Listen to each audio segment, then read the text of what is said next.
The reason I built Bra was, yes, women supporting women, but I was building something that I didn't even know at the time was going to show up and support me here 10 years later. I had no idea that this was really why I had to build Bra. And what was cool is along the way, all these women were supporting each other and supporting each, they were practicing, right? And then by the time it got to me needing support, they were like, we got you. If you've outgrown your current path, this is your invitation to step out of the hustle and into your purpose and passion. It can be healing, it can be fun, and it can be strategic.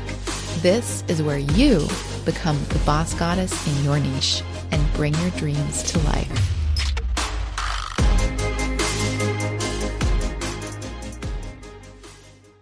If creating an intimate place to share your wisdom is calling you, to create your own podcast, to express the stories you want to tell, to shift into a fuller version of the soul-led business that is calling you, but it's feeling hard or like something is standing in your way and you may not even know what it is, then I invite you to the Voice of the Goddess.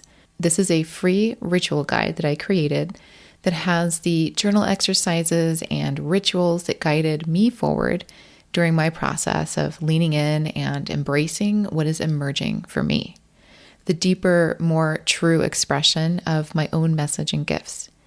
So if you're feeling that same calling emerge and you're ready to stop looking outward for answers and start trusting yourself and reframing your path as your power and reclaiming your voice as your sacred guide forward, then you can download the free Voice of the Goddess ritual guide by just going to boss-goddess.co/ritual guide, boss-goddess.co/ritual guide to get started, and I'll see you on the inside.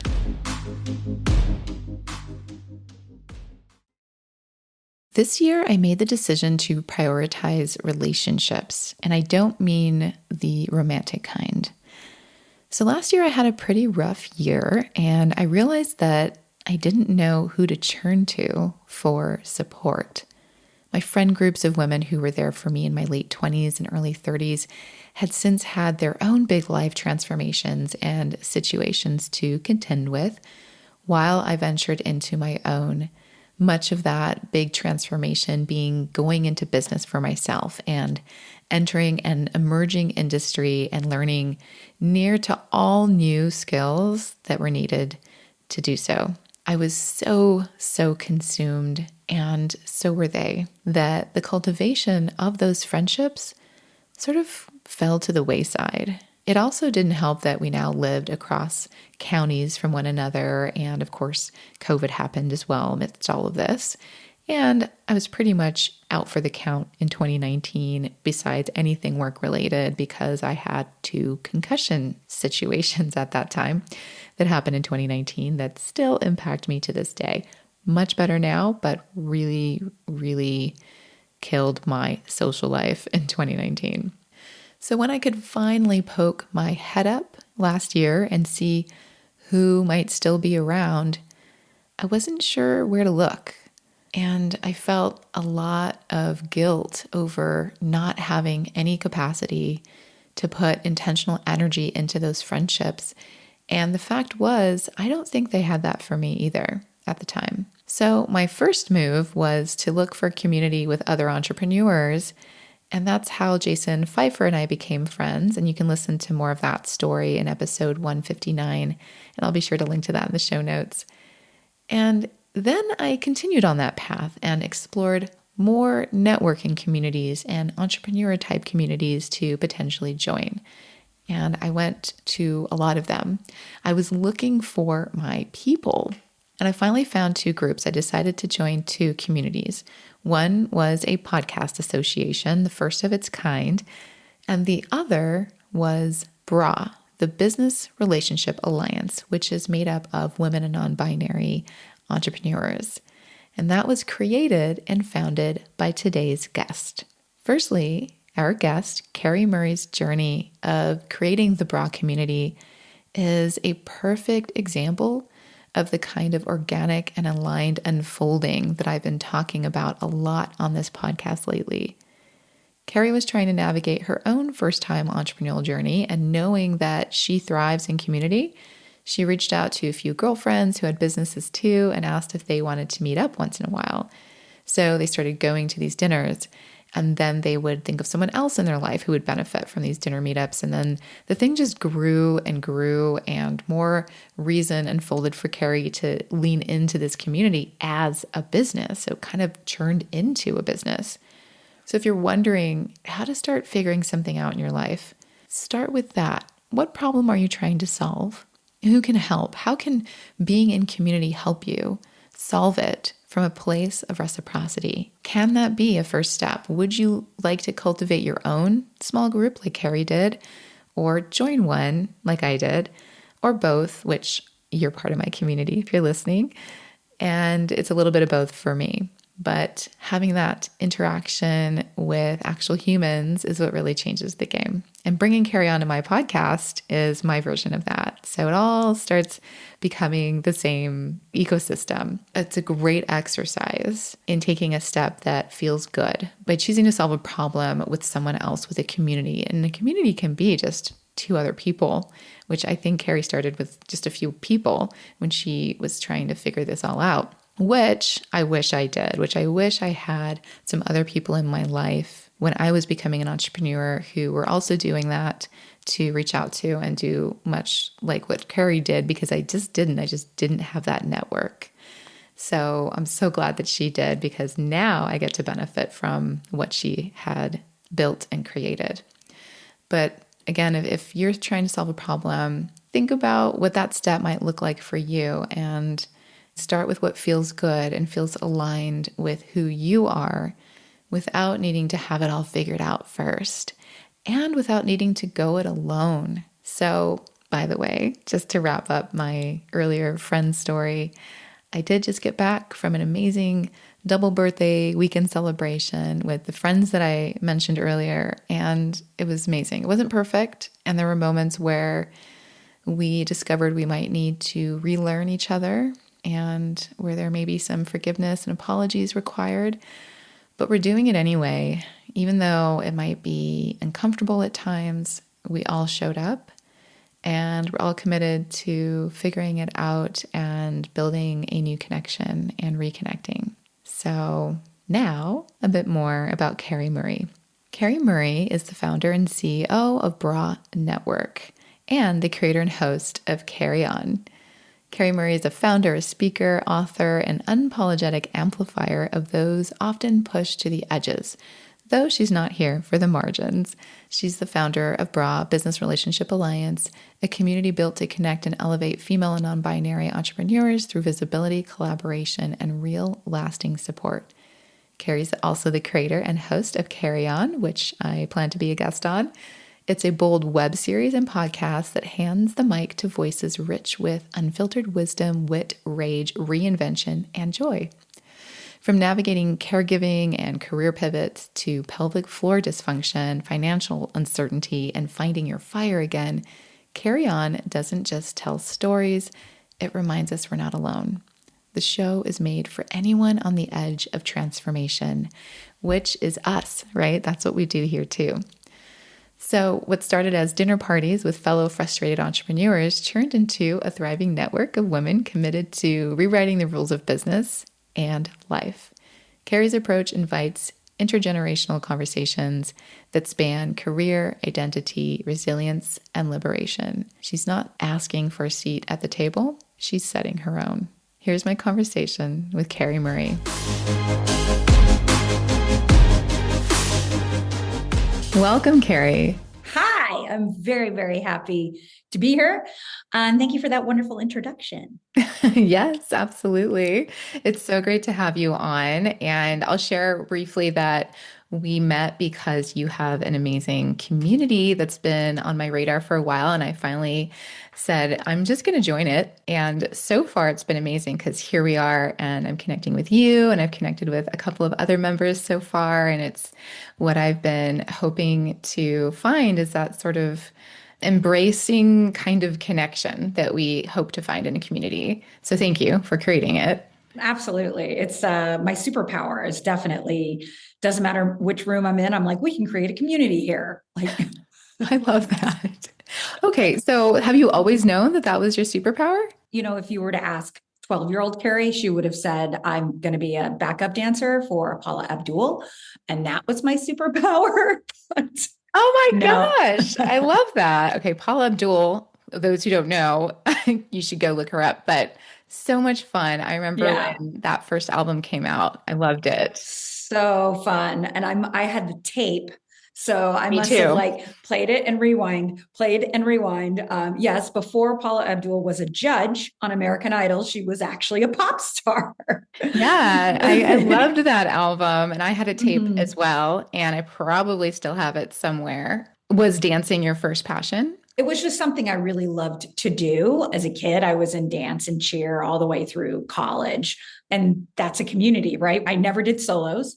I was always in the group number. And so, like, it was just like, okay, I get to be in this group. And then I would go to dance classes, like, okay, now I'm in this group. So I have found myself to seek out community. I think I thrive in it for sure. I'm definitely someone who, even if we're not, interacting, if we're just parallel working, I notice I'm more efficient with my time. I notice I get things done faster. But when I'm by myself, left to my own devices, I'm so distracted and all over the place with shiny object syndrome. Wow. So it sounds like it really helps keep you anchored. Very much so. Yeah, very, very Yeah. much so. I love that. So speaking of that, that kind of brings me to the big question of how you started BRA. Can you tell us what that acronym stands for? Yeah, Yeah. absolutely.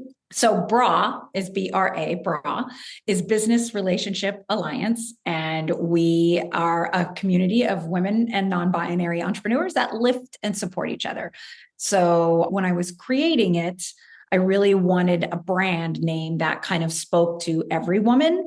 At some point, we've had an experience with a bra, whether it be good or bad. The best part of my day is taking off my bra. So it just was something, and there's so many puns with it because a bra lifts and supports. And I wanted a community that lifted and supported. I wanted to really dive into how women are successful in their businesses. And so I was just like, oh, well, that's like diving into the cleavage of someone's success, right? So there's just so many puns, and I'm very punny, that's kind of where the brand name came from. And then it just obviously it attracts, you see the website and everything. If you get the humor behind it, we're your people. I get that I'm not for everybody, but that's okay. Well, that's an asset too, right? Don't they say you're serving no one if you're serving everyone? So Correct. Yeah. well done. Well done in the branding. I love a pun as well. I spend my day trying to think of good puns to, humor my husband and myself. So that's the one thing that catches your eye first is the name, which is great. Yeah. And oh my God, I have so many stories about my relationship with bras. I was Right. very against them for most of my life. I was just not into it. And I try my hardest to still fashion myself so that I don't have to wear one. Love it. Love it. Yeah. See, we all have an experience. Like, Absolutely. So, can you take us back to sort of the impetus of it all? Like, from what I understand, you were venturing into entrepreneurship, what you just shared about wanting or thriving when you're around others mhm. to kind of go through an experience or to get things done seems very tied to how this was born. But can you walk us through sort of what was going on in your life and then how this came to Yeah. fruition? So prior to BRA, I was creating classroom communities. And so I was a teacher and taught sixth grade. And then after being a teacher for many years, I became a principal. And then the principal also has a community of teachers and parents and stakeholders. And I was realizing that there was a certain population of students who are twice exceptional kids. And those are kids that are highly, highly gifted, but on the spectrum we're not getting their needs met, right? So it was very frustrating for me. So I thought, well, why don't I create my own school for these kids? Their parents were very, very invested in providing them with the best education possible. And in the public school system, it's extremely, extremely difficult. And there's so much bureaucracy and red tape. I was like, forget it. I'm going to do it myself. So I founded my own school, Prestige Academy. It was prestigious and unique, Mm. Prestige, and had the teachers, had the students, had the cute little building and playground. had the curriculum, I had it all. I was ready to go. I just had no idea how to run a business. I didn't know how to do payroll. I didn't know how to do marketing, build a website, like anything like that. Like I was completely devoid of. And because I wasn't around anybody who else was going through the same thing I was going through, I was just like, well, I need to seek out community. So I would go to networking events, and everything from like the Chamber of Commerce to like, BNI to like, everything you could possibly imagine I was going to show up to. But in most of those spaces, it was old white men. And they were very salesy and just like, hey, here's my card. What do you want? Da, da, da, ba, ba, ba. And I was immediately turned off by it. And I was like, there's got to be a better way to do this. Like, where are all the women at? And I was complaining to a couple girlfriends, one that was a photographer and one was an accountant. And we were talking about how, yeah, there is no community for women. We should just get together. And we started with a dinner party with like 5 or 6 of us. And, the interior designer was now hiring the photographer. The, hairstylist was now working with the accountant. And I was just noticing that we were all hiring and working with each other. And then they just kept bugging me to have another dinner party. They were like, well, can I bring my friend who's a doula? Can I bring my friend who's a coach? I was like, sure, bring them all. And then the next thing I knew, I had a backyard full of like 20 women, all of varying ages, races, experience levels, and doing very, very different things, but all entrepreneurs. And that's when I thought, I think I need a website and I need a place where we can all come together. And the big, catalyst behind BRA was to keep the money flowing between the members. So one of our biggest, core tenets is hire each other first. So if you need a doula, if you need an accountant, if you need a new podcast to listen to, if you want a fabulous new handbag, you would go to BRA's directory. And then that's how it kind of formed from there. So it started with 5 women at a dinner party, and now I have hundreds of members all over the US. And technically I can say I'm international because I have someone in Canada. There you go. You definitely can. I'm global. Yes, you're global. I love when a story evolves so organically, where it just sort of clicks together, falls into place. It kind of creates its own energy. And listening to the energy is kind of like a way to keep going and to grow something in a way that is super aligned. Yeah. So that's what I heard when you shared that. And it's so special when something comes together that way.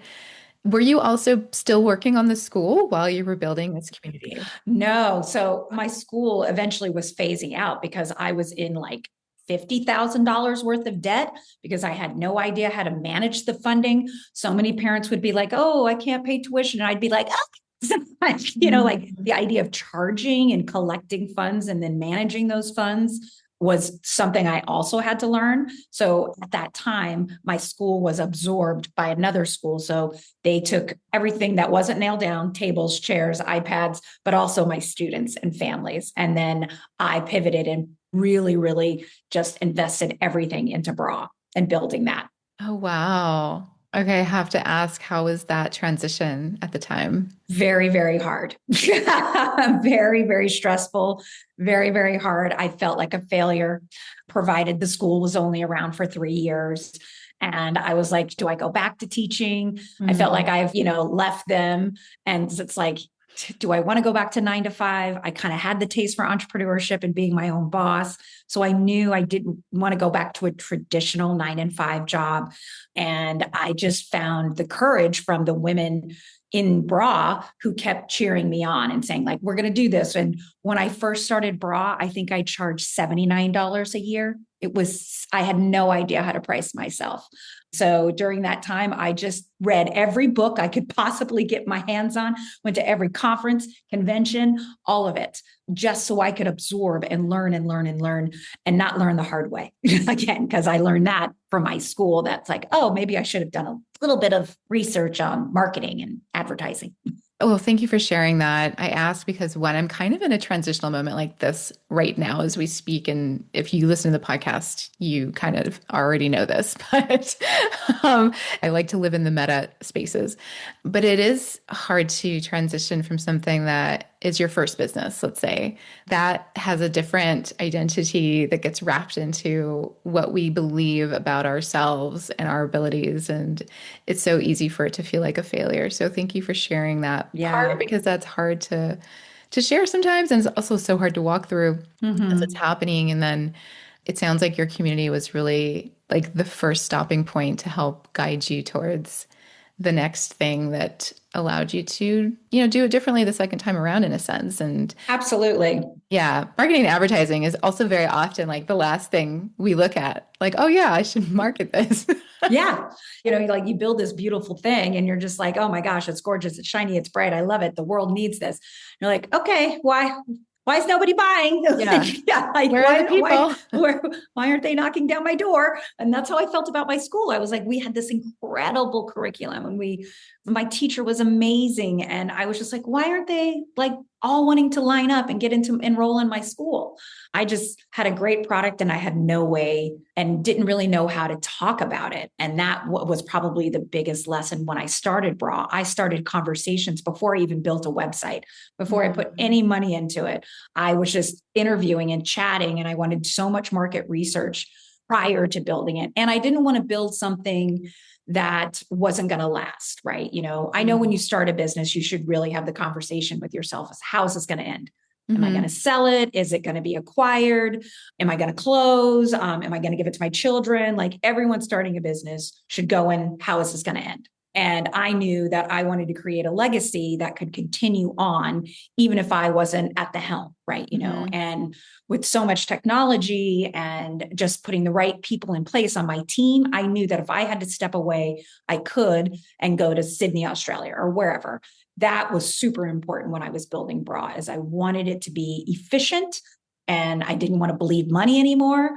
And I wanted these systems in place before I started really, really capitalizing and selling it and everything. And it was a long, long journey to learn that. And I was like ready to launch every day. And I was like, no, let me take a minute and make sure I have this funnel built, make sure I have my e-commerce right. Am I using the right cash point system? Should I use QuickBooks? Should I use FreshBooks? Like, all those little things. When I did my school, I was learning in real time and I didn't want to do that again at all. Yeah, so relate. This is exactly how I started my first business too, was just, which I'm still operating as we speak, but it was what is it, baptism by fire, as they say? Yeah. Yeah. Like truly like trying to outchase the fire that is under your feet constantly because you're trying to figure out things as you discover that there are things that need to be figured out. It's like I all know. happening at once. Damn.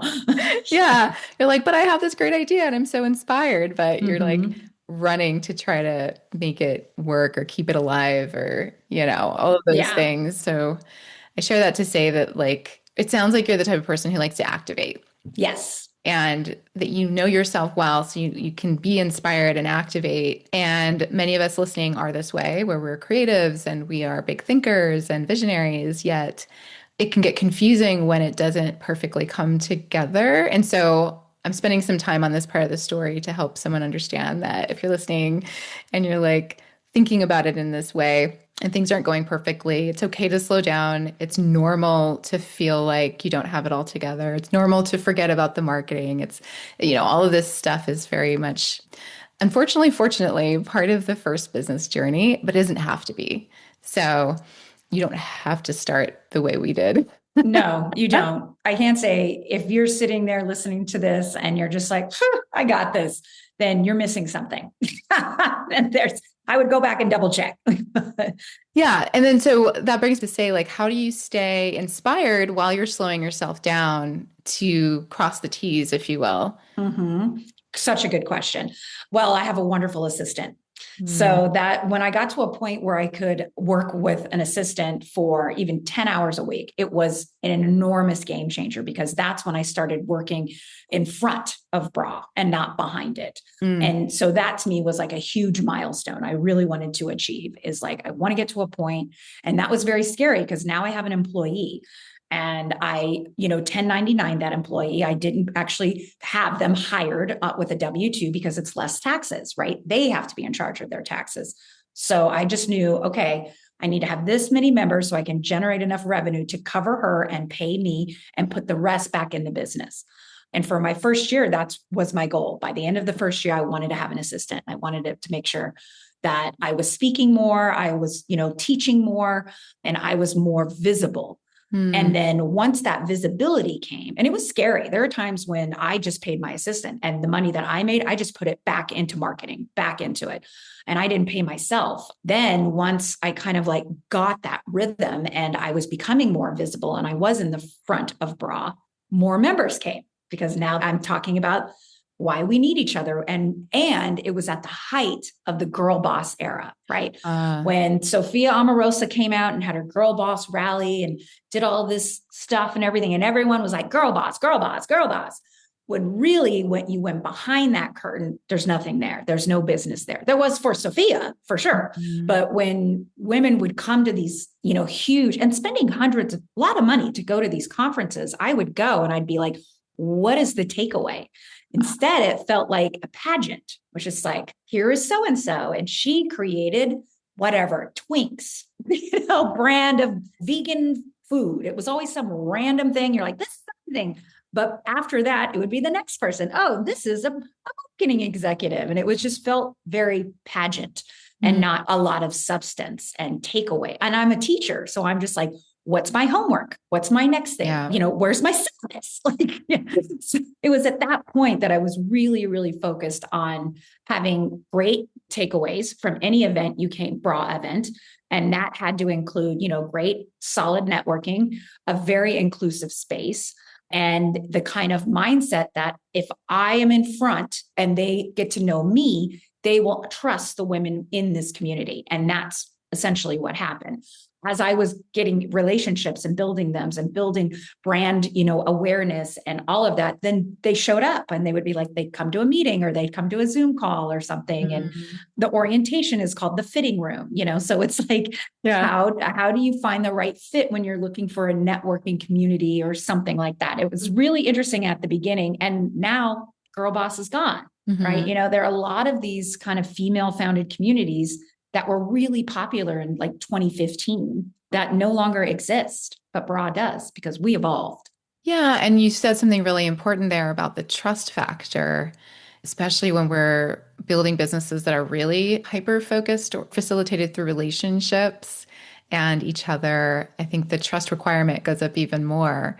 I think in terms of how you spent your time in being the face and being in person and meeting people and being genuine and authentic in those encounters seem to really be the thing that draws someone in, that allows someone to go, okay, like you just said, trust the community and being the representative in a sense of like, this is how it's going to feel when you come into the community and you can trust each other. We do hire each other.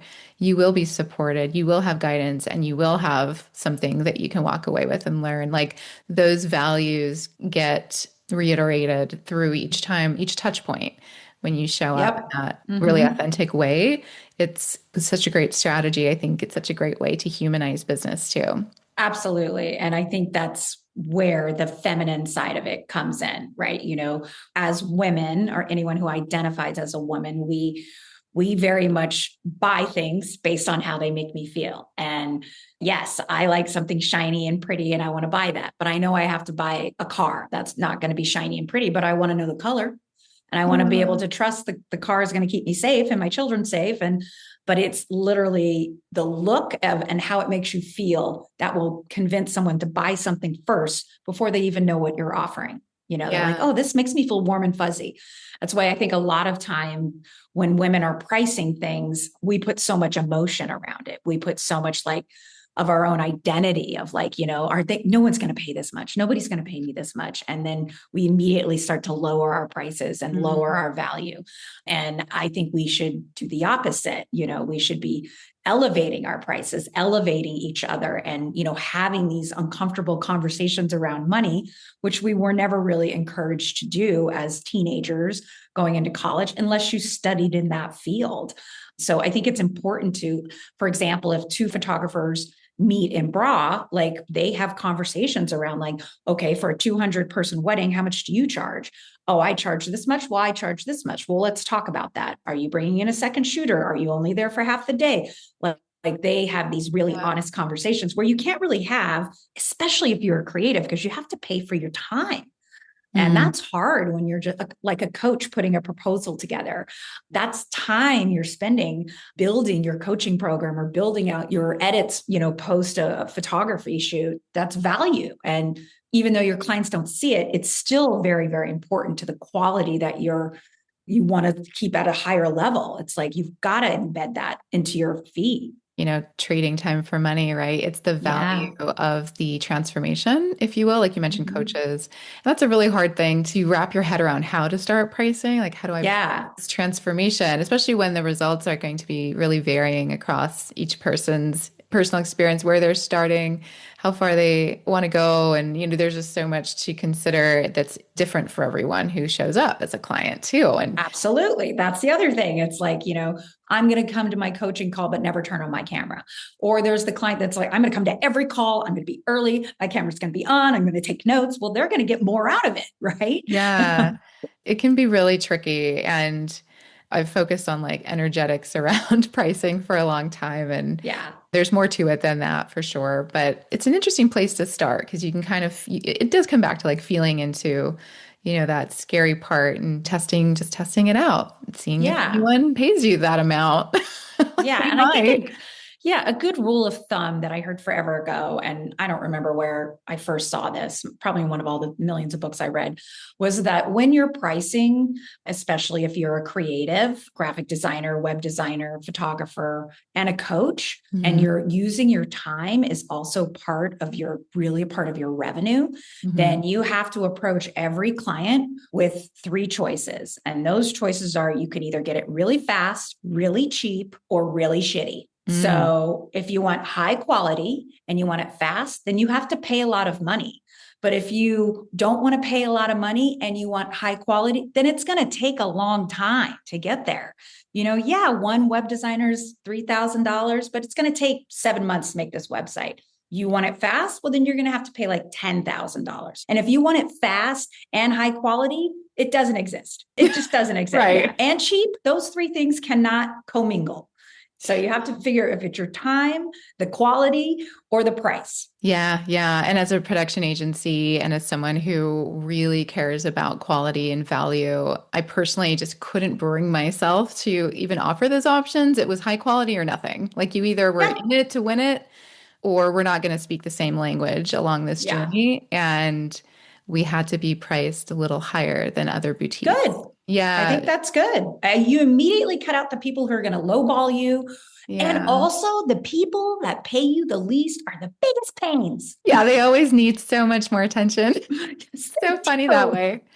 Yeah, I started including time frame boundaries in my contracts of Good. when you can and can't try to contact me. Good, good. I mean, when I was a teacher, I would have parents emailing me on weekends, and I purposely was not going to create that behavior by Yeah, responding to them. So I was agreed. like, nope. If they're texting you, they first off, they shouldn't have your phone number. But if Yeah, they're calling and emailing you at 9 o'clock at night, no, no, don't yeah, respond. You're yeah. devaluing all of us by doing that. Yes, agreed. And that's how I responded to it eventually as well. But it's an interesting thing, like coming back to sort of the personalization that is attached to business. It's a questioning of boundaries at that point. It's like, why am I Yeah. allowing this? Where is this boundary? Why doesn't it exist? And why is this happening? And Mm-hmm. that's kind of what I had to contend with when I noticed as a freelancer before we were an agency, like that was playing out. And people were contacting me in the middle of the night for things that, listen, we're not dying. We know there's Right. nothing I can help you with at 1 Right. a.m.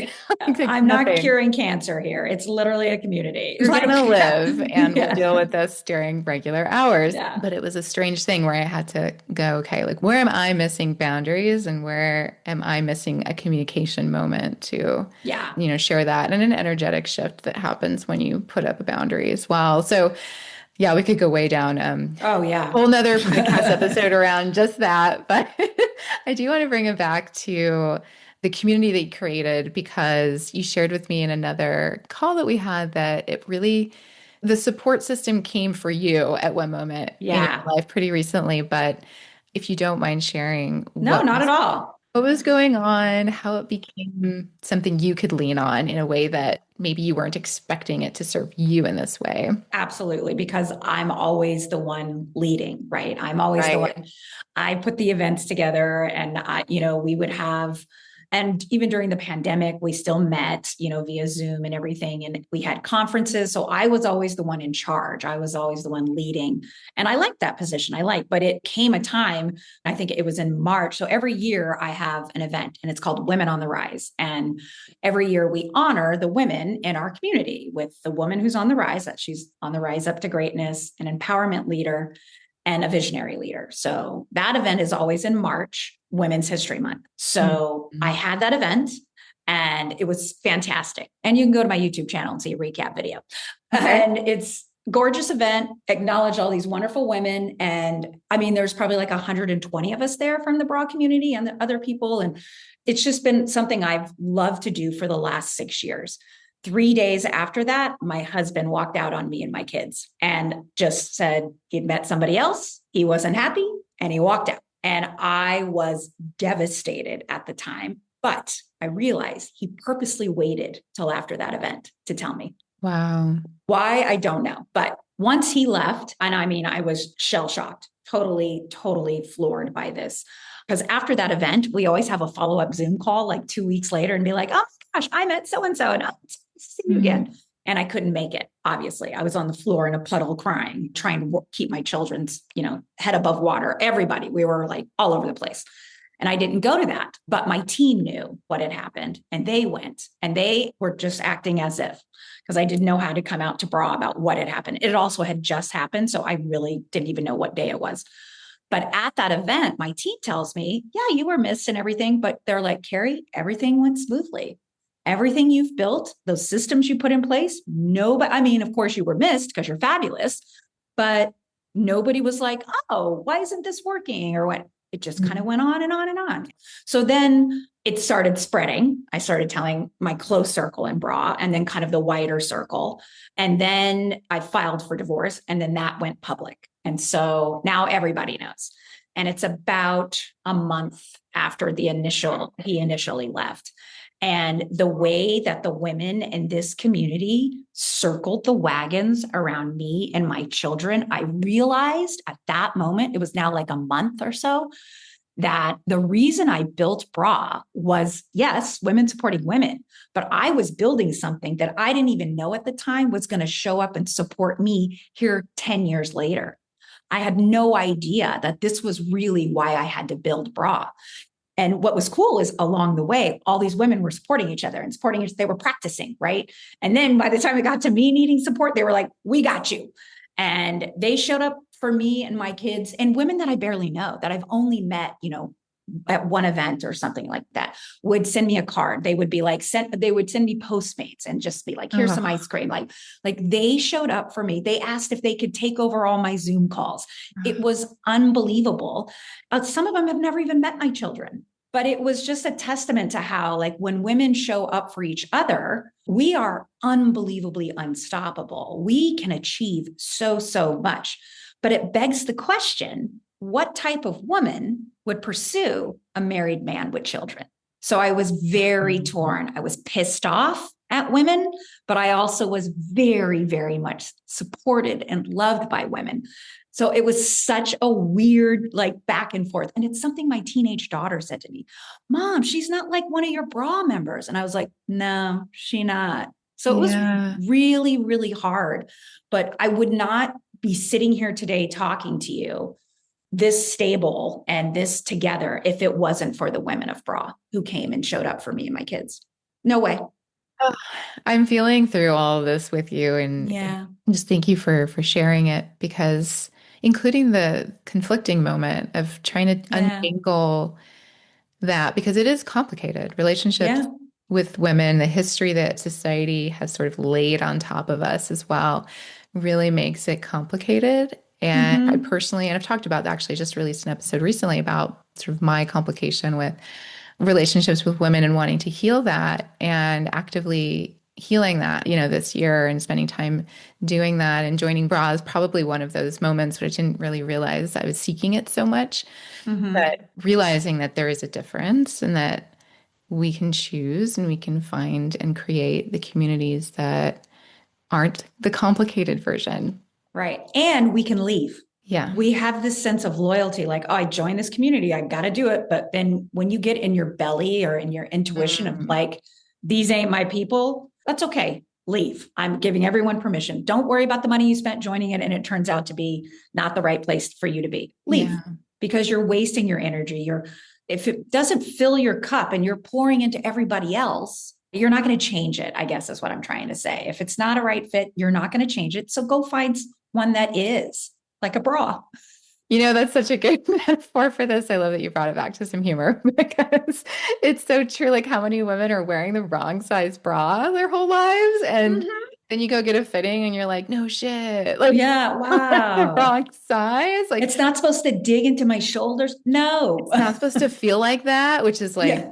exactly what a lot of us are navigating through relationships. Like, oh, it's not Yeah. supposed to feel like that. It's not supposed to be this hard. It doesn't have to be complicated. Like, these are, yeah, I'm projecting a little bit, but those are my personal like Oh, realizations. yeah. Oh, yeah. And, my husband left a year ago, and there are days when I have to lean on my community more than others. The holidays were very, very hard. My birthday, our anniversary, like once you get through that first year of dates, Mother's Mhm. Day, all these things that are embedded that we've been celebrating for years, you're now like, what do I do now? And that's when these women would show up. And it's like kind of expands and contracts. Mhm. All of them never even so much as needed a thank you.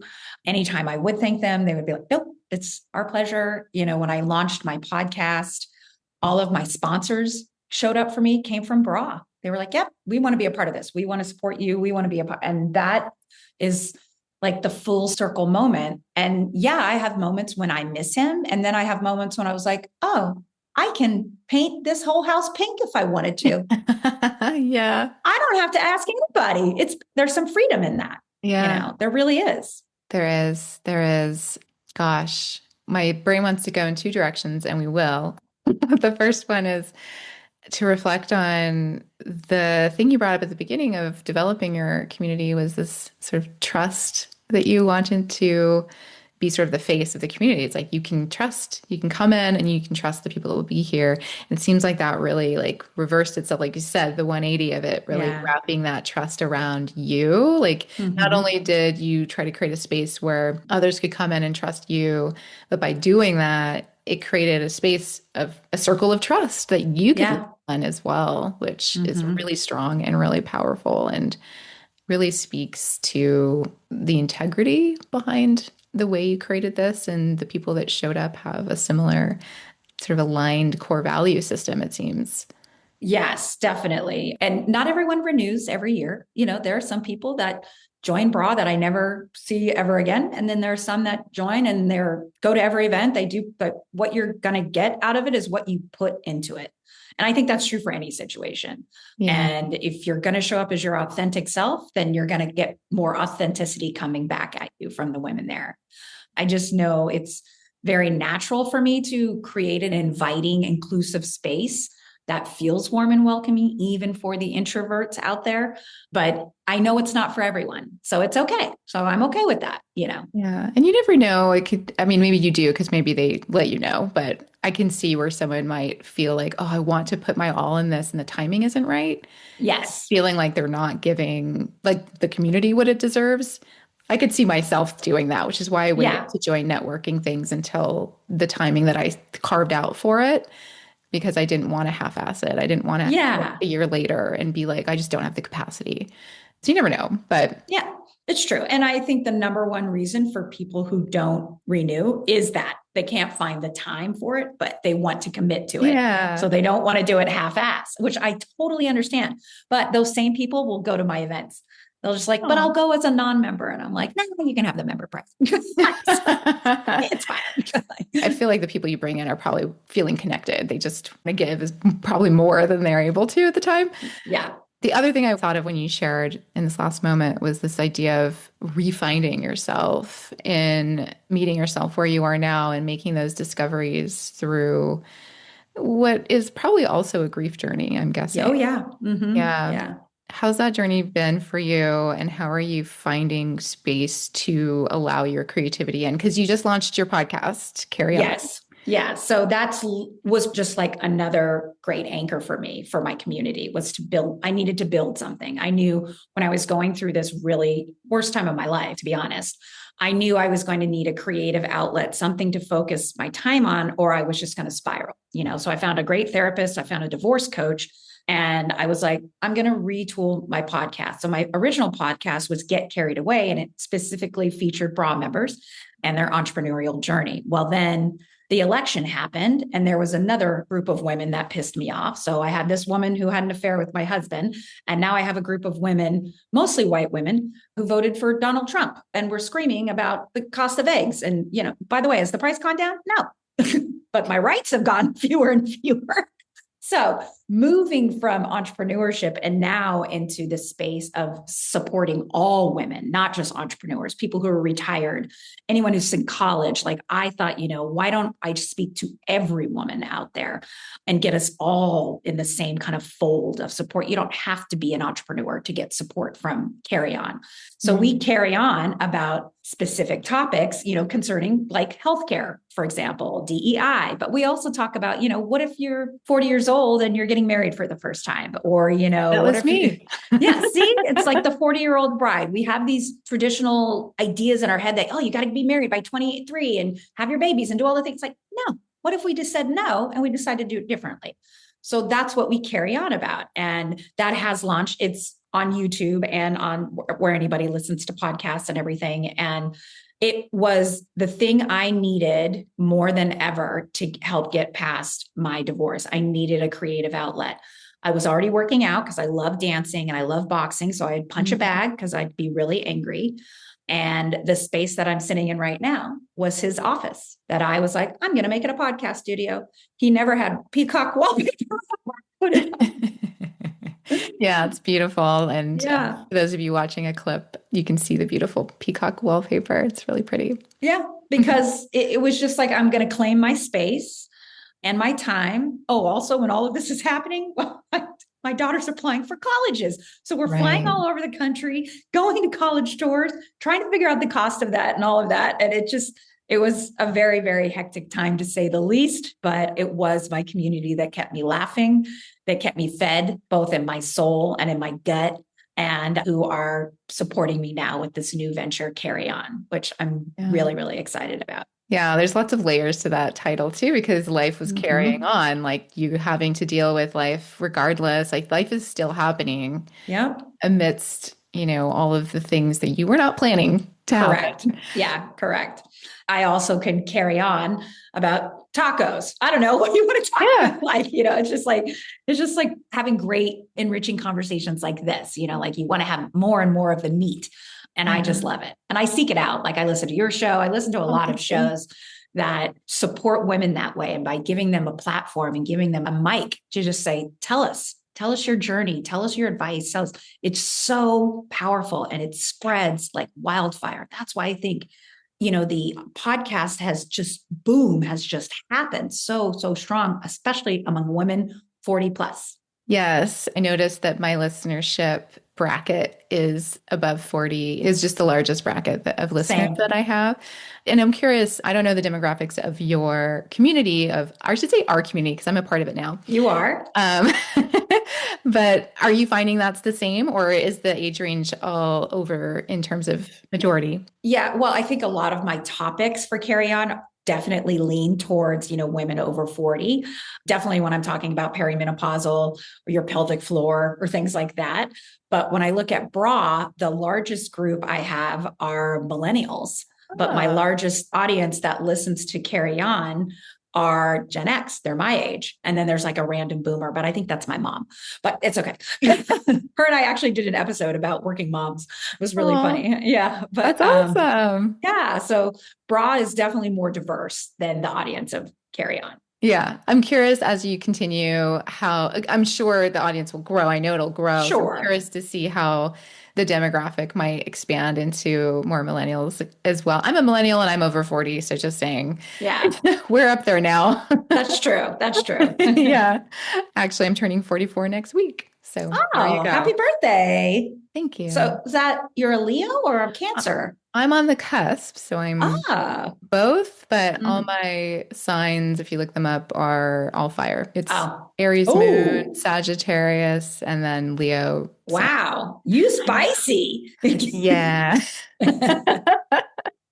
But I've got that little bit of Cancer to kind of Yeah. like blend it out, I suppose. Yeah, well, it's the water sign, right? So it keeps you, maybe it has to put out that flame every once in a while when you I get always hot. say, yeah, I'm always saying like I have the water to put out to balance the fire, to like put out the Yeah, fire every once in a while because I can get very fiery. Yes.